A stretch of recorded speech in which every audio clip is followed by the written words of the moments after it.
Voilà, bonjour tout le monde. Donc on est là cet après-midi et on va partager ben du coup on va quand même normalement on va essayer de finir le troisième chapitre de Jean parce que quand même à un moment donné faut avancer quoi. Il faut essayer de finir un peu les choses. Donc cet après-midi on va parler un petit peu de quelqu'un. On en a déjà parlé, mais quand même on va en parler un peu parce que c'est intéressant dans la portion qu'on va lire là, donc la fin du chapitre. Ben, il y a certaines choses qui sont quand même assez intéressantes et à réfléchir de manière un peu concrète et appliquée à notre vie. Moi, ça ne me gêne pas.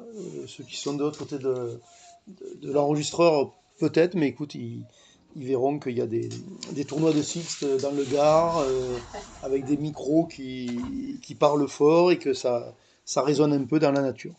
Voilà. Donc, on va lire Jean chapitre 3 à partir du verset 22 jusqu'à la fin, tout simplement. Et ensuite, on reprendra ça, comme dirait l'autre, par le menu détail, en tout cas en partie. Alors, après cela, Jésus, accompagné de ses disciples, se rendit dans la terre de Judée, et là, il demeurait avec eux et il baptisait. Jean aussi baptisait à Hénon, près de Salim, parce qu'il y avait là beaucoup d'eau et on y venait pour être baptisé. Car Jean n'avait pas encore été mis en prison. Or, il s'éleva de la part des disciples de Jean une dispute avec un juif, touchant la purification. Il vint retrouver Jean et lui dit, Rabbi, celui qui était avec toi au-delà du Jourdain et à qui tu as rendu témoignage, voici, il baptise et tous vont à lui. Jean répondit, un homme ne peut recevoir que ce qui lui a été donné du ciel. Vous-même m'êtes témoin que j'ai dit, je ne suis pas le Christ, mais j'ai été envoyé devant lui.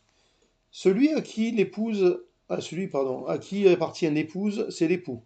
Mais l'ami de l'époux, qui se tient là et qui l'entend, éprouve une grande joie à cause de la voix de l'époux.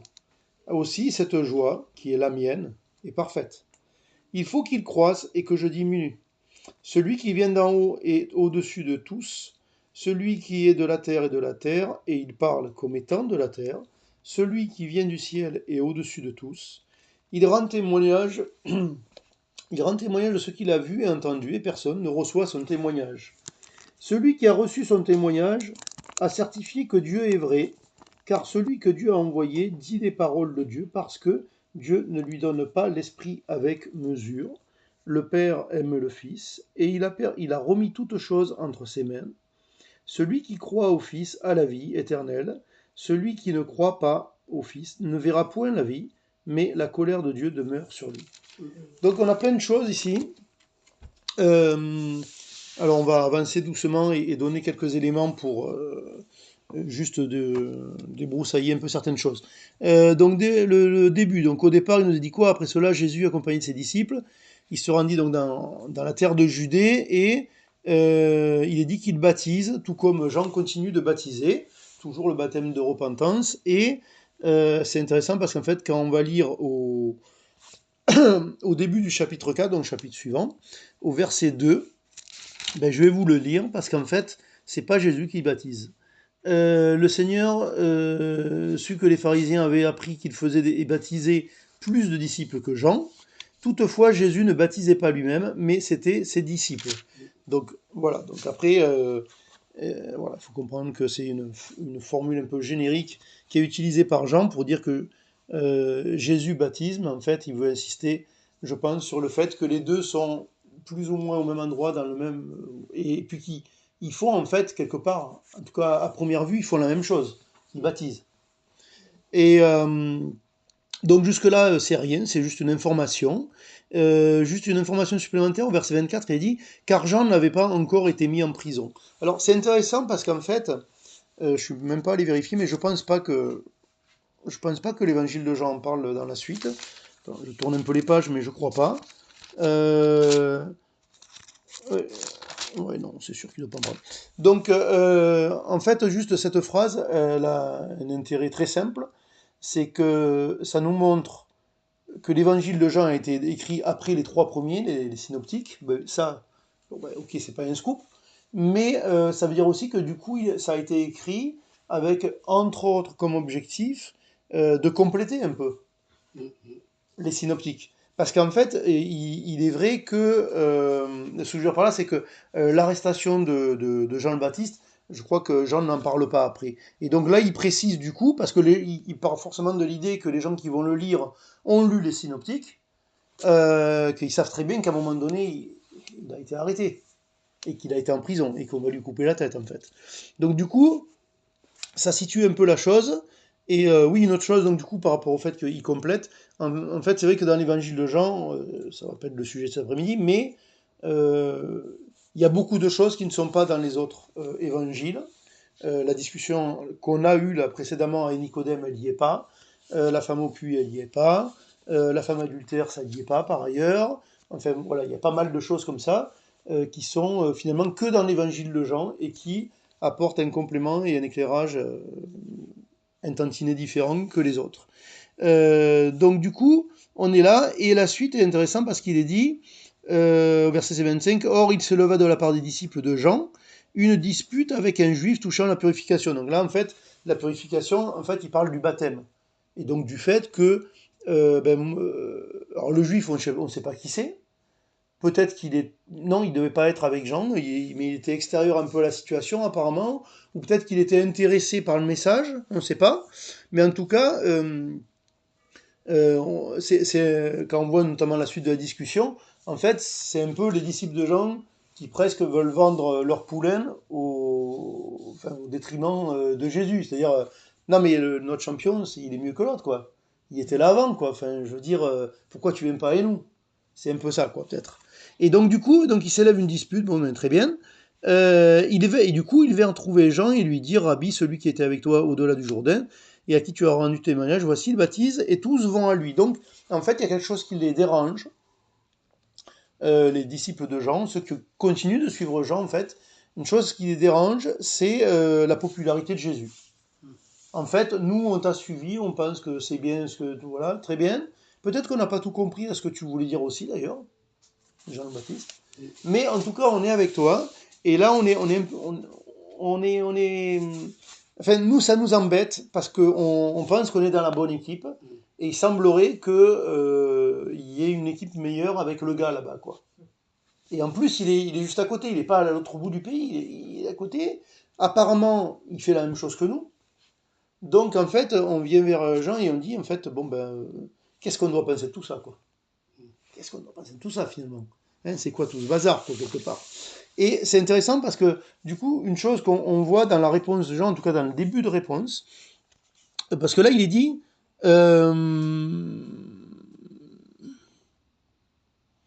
il vient trouver Jean, donc, là, donc Rabbi, celui qui était avec toi au-delà du Jourdain et à qui tu as rendu témoignage. Voici, il baptise et tous vont à lui. Donc c'est drôle parce qu'en fait, ça peut nous arriver à nous, et pas, c'est pas ça peut nous arriver, je pense que ça nous arrive des fois, souvent, je ne sais rien. On entend mais on n'entend pas. C'est-à-dire qu'en fait, manifestement, les disciples de Jean ici, ils n'ont pas compris Jean. Parce que s'ils avaient compris Jean, quand Jean le Baptiste a baptisé Jésus, ils ont compris que la suite de l'histoire, c'est d'aller avec Jésus. C'est pas de rester avec Jean, et il y a pas une question de concurrence ou de mieux ou quoi. En fait, si tu avais bien compris, c'est pas juste il rend témoignage de Jésus. Il a baptisé Jésus, il est en train de dire en gros, lui c'est le Christ. Donc moi je suis venu pour annoncer le Christ, pour préparer le chemin. Ben, maintenant les cocos, je vous dis, il est là, suivez. Et vous, en gros, pourquoi vous restez avec moi, quoi?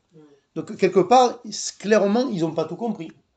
Ils ont été intéressés peut-être par une partie du message, ou je ne sais rien, voilà. Mais nous, ça peut être pareil. Peut-être que des fois, ben, on n'a pas tout compris, quoi. On n'a pas tout compris, alors... et du coup, on se cache derrière, oui, mais j'ai compris ça, donc parce que j'ai compris ça, je pense que j'ai tout compris. Mais non, d'abord, tu n'auras jamais tout compris. Et ensuite, le peu qu'on a compris ne justifie pas grand-chose. Et du coup, là, on voit qu'il y a quand même une situation qui amène à une nécessité de s'adapter.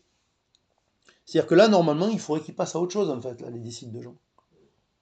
Il faudrait que, au lieu de dire oui, mais lui c'est mieux que lui, ou moins bien, ou pourquoi il fait pareil, ou je sais pas quoi, il faudrait qu'ils disent ben, Jean, en fait, si on a bien compris ce que tu veux dire, là maintenant, le truc là aujourd'hui, c'est de le suivre. Donc on y va. Ce qu'ont fait certains d'ailleurs. Donc la réponse de notre ami Jean est très intéressante parce que donc eux, ils nous amènent à une problématique de jalousie un peu basique, on va dire. Euh, donc Jean leur répondit, un homme, alors tu es où toi? Voici, voilà, Jésus répondit, c'est ça. Un homme ne peut recevoir que ce qui lui a été donné du ciel. Vous-même m'êtes témoin que j'ai dit, je ne suis pas le Christ, mais j'ai été envoyé devant lui. Alors on va s'arrêter une seconde. Parce que là, on a aussi un élément qui est très, très, très, très, très important. En fait, souvent dans les églises, enfin, pas spécifiquement dans l'autre, mais en tout cas dans certains types d'églises, il peut y avoir une importance qui est mise de manière un peu excessive sur divers types de dons. Et, euh, et en fait, ce verset-là, en tout cas le début de réponse de Jean le Baptiste est intéressant parce que finalement, il est en train de dire tout ce que vous avez, vous l'avez reçu. Comme c'est dit en Corinthiens également. Tout ce que vous avez, vous l'avez reçu du ciel. Donc si je l'ai reçu du ciel, d'une certaine manière, je n'ai pas à me glorifier de l'avoir, et je n'ai pas à juger les autres par rapport à ce que j'ai et ce que l'autre n'a pas, ou à plus ou moins. Et du coup, j'ai pas besoin non plus de jalouser, parce qu'en fin de compte, celui qui fait ce qu'il veut, c'est celui qui est au ciel, et il donne à chacun comme il veut. Alors après, on est d'accord que Dieu distribue les dons comme il veut, et qu'après, nous, on y travaille ou on n'y travaille pas. Et évidemment, il y a des différences qui peuvent être, on va dire, visibles et portées à conséquence, ça, c'est sûr.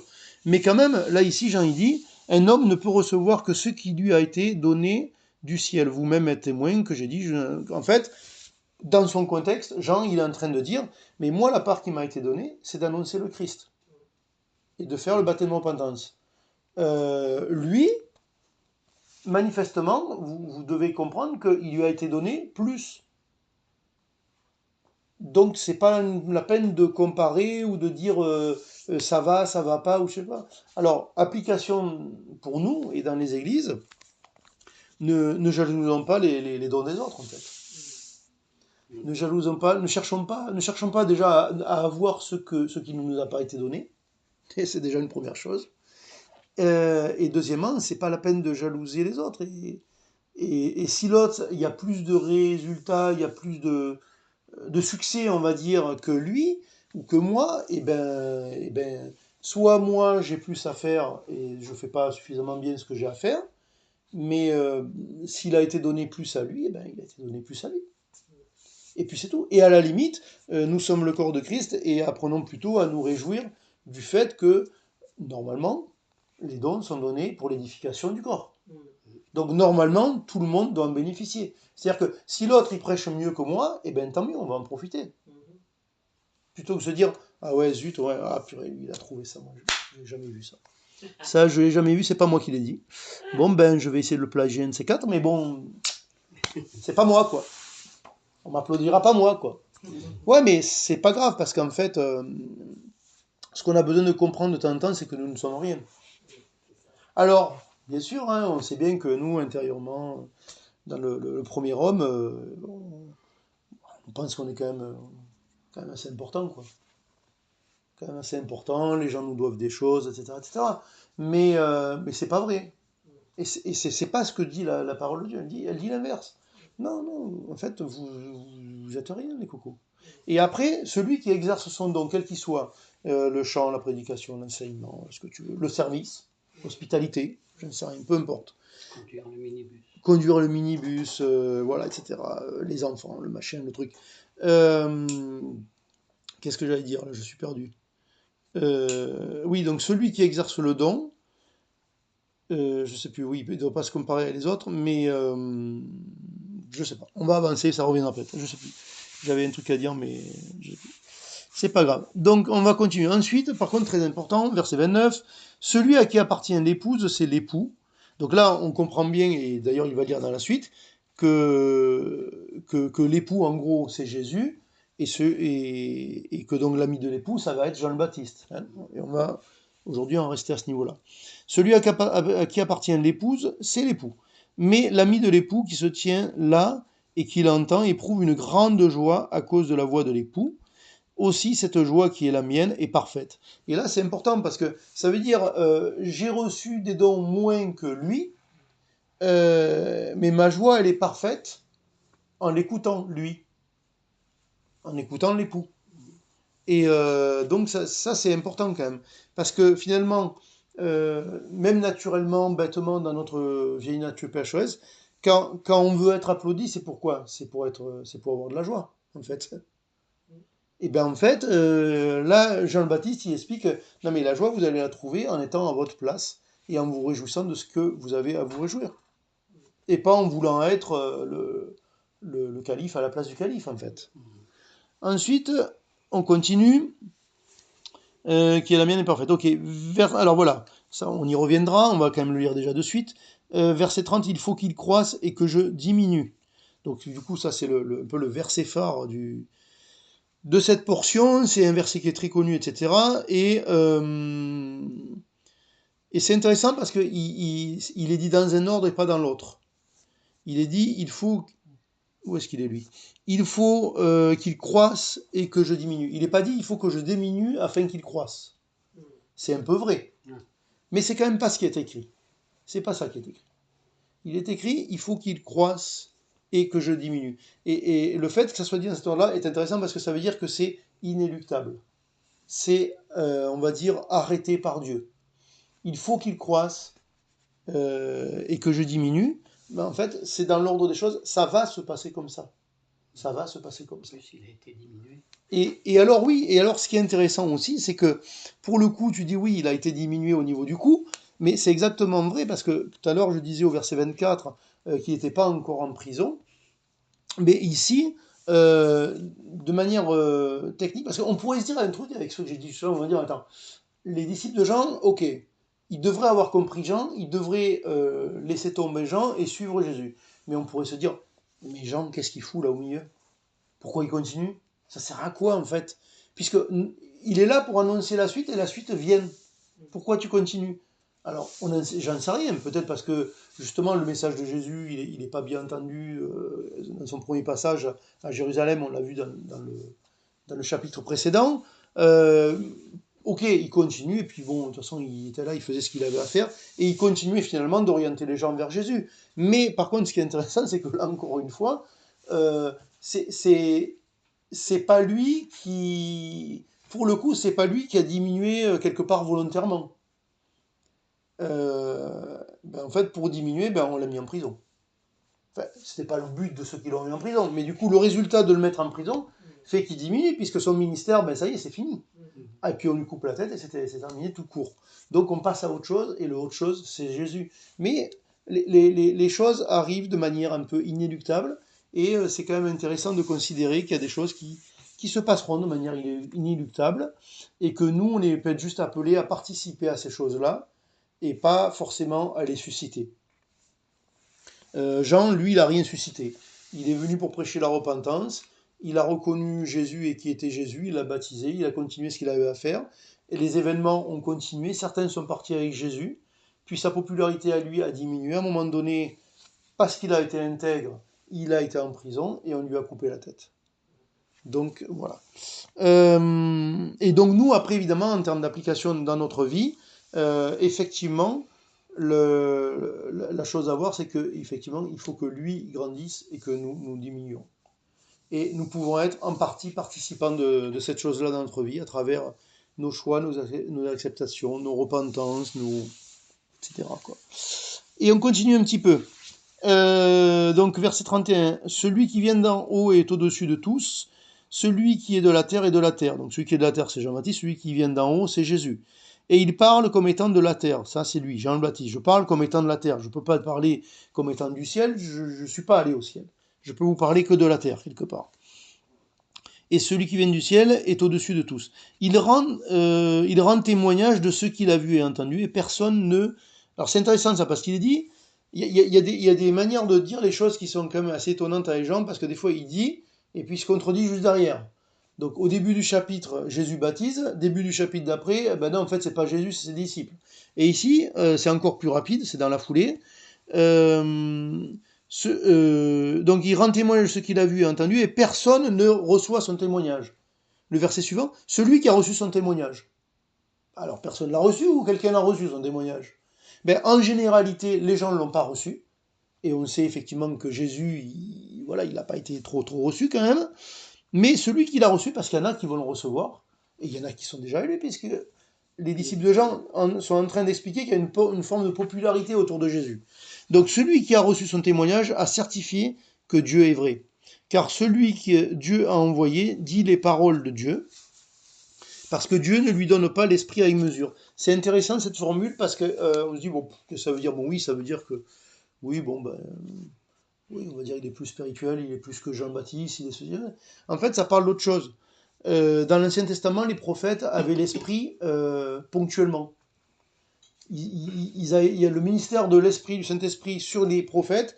En général, il était, on va dire, ponctuel pour une action, pour un message à donner. Enfin voilà, c'était pas on a l'esprit et forcément on parle toujours de l'esprit, avec l'esprit. Et donc le fait qu'ici il est dit que Dieu lui donne donc à Jésus l'esprit, donc il ne lui donne pas l'esprit avec mesure, ça veut dire qu'en fait il lui donne l'esprit complètement. Et en fait Jésus est tout le temps rempli de l'esprit, si on veut le comparer à nous, si on peut dire. Verset 35, le Père aime le Fils et il a remis toutes choses entre ses mains. Donc bon, voilà, là on n'apprend pas forcément quelque chose de faramineux, si ce n'est qu'effectivement tout est dans les mains de Jésus. Et verset 36, celui qui croit au Fils a la vie éternelle, celui qui ne croit pas au Fils ne verra point la vie, mais la colère de Dieu demeurera sur lui. Et là, c'est sûr que euh, c'est quand même assez intéressant, parce que c'est vrai que quand on va évangéliser, ou quand on parle aux gens, on a tendance et on a raison, enfin en tout cas en partie, de parler beaucoup de l'amour de Dieu, Dieu il t'accepte, il te reçoit comme tu es, etc. Oui, mais en fait, quand tu ne crois pas en lui, la colère de Dieu demeure sur toi. Et, euh, et si tu ne crois pas en lui jusqu'à la fin, la colère de Dieu demeurant sur toi, elle demeure sur toi une fois qu'on passe à la suite, et du coup, cette colère de Dieu va s'appeler le jugement du grand trône blanc, et puis l'enfer derrière. Le lac de feu, comme vous voulez, là où le ver ne meurt pas, etc. Donc, c'est quand même assez important, mais c'est important de le dire aux gens, parce que, en fait, des fois, on peut avoir tendance à dire aux gens, je caricature, hein, mais on va dire aux gens, Dieu t'aime, Jésus c'est ton sauveur. Et puis en face de nous, on a des gens qui, alors, surtout à notre époque, mais c'est pas que à notre époque, mais quand même, la nôtre, elle est pas mal quand même d'époque pour ça. Les gens, en fait, c'était quoi? C'était il y a 2 semaines, je crois, justement, avec Michel, on évangélise, on parle à un gars, bon, c'était un anarchique. Euh, Gentil, mais le gars, en fait, il te dit, en fait, moi, péché, ça n'existe pas, quoi. Dieu, ça n'existe pas. Et voilà, et juste on est là et moi je fais mon truc.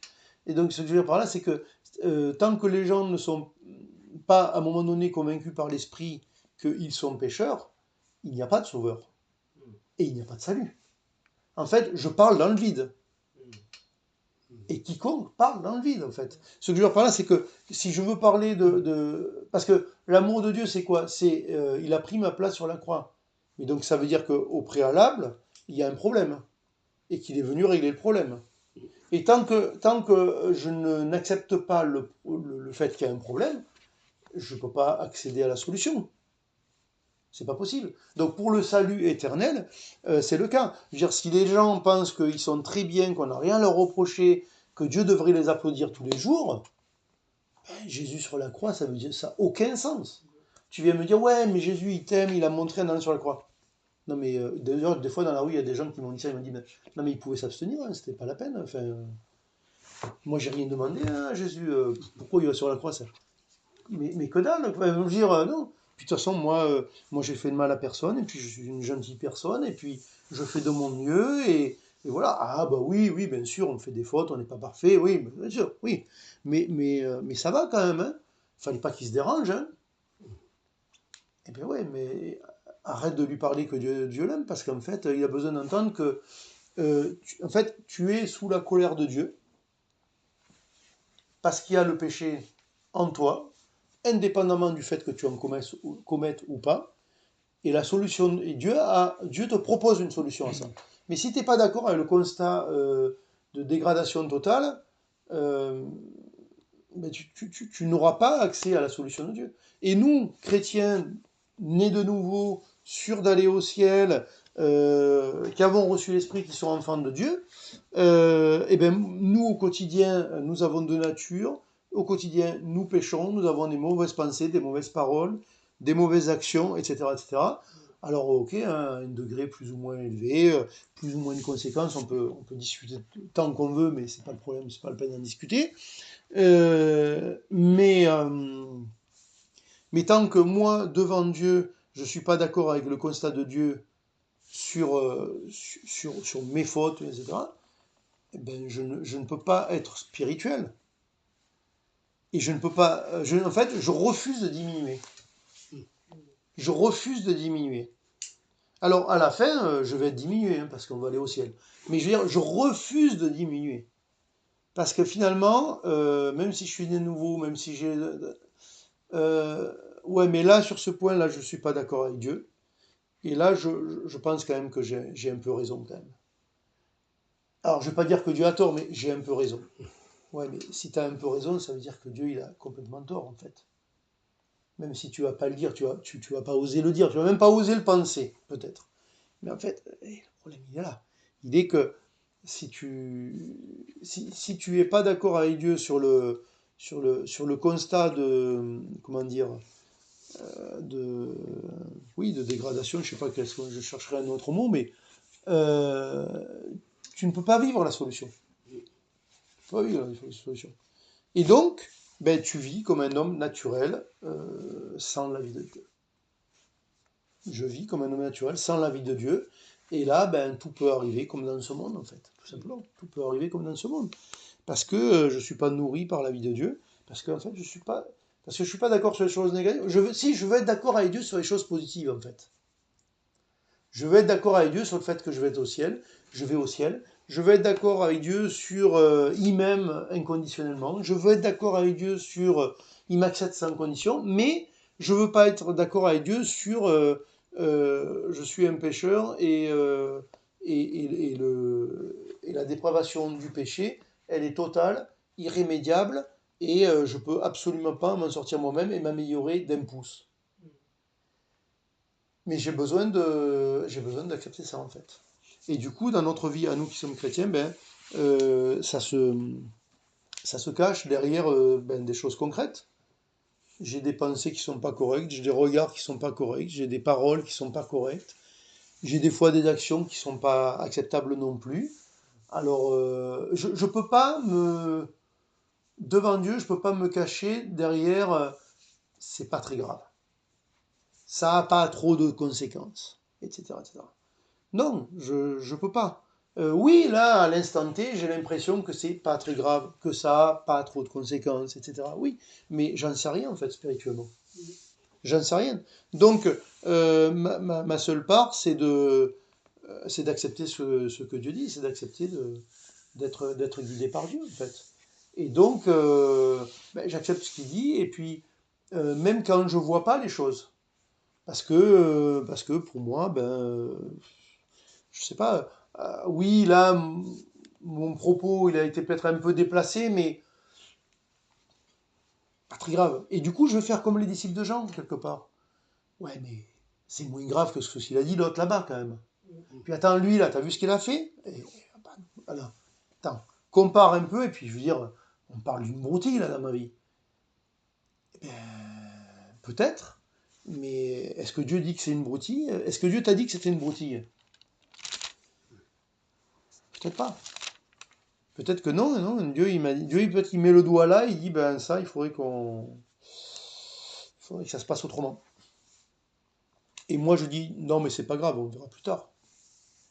Et du coup ben après des fois ben les problèmes grossissent et puis les problèmes deviennent très compliqués à gérer. Donc voilà, on va en rester là et juste de rester avec une idée pour conclure. Cette attitude on va appeler ça comme ça, cette attitude d'humilité de Jean-Baptiste en fait. La manière de penser et de répondre et de voir les choses qu'a Jean-Baptiste ici, on va dire quelque part, ben, c'est la bonne manière. c'est la bonne manière. Il n'est pas dans la compétition avec Jésus. Il est conscient de ce qu'il a reçu et de ce qu'il n'a pas reçu. Et il est satisfait de ce que Dieu permet dans sa vie. Et il avance avec ce qui lui a été demandé. Et du coup, lui, eh ben, il est dans la vérité, dans la mesure qui est la sienne. Et il avance comme ça sur un chemin qui n'est pas simple. Parce que finalement, on sait que pas longtemps après, il est emprisonné, alors qu'il dit la vérité et qu'il est intègre, on va dire, et il va même être décapité, et puis ça va s'arrêter là pour lui. Donc, voilà ce que j'avais à dire cet après-midi. Amen.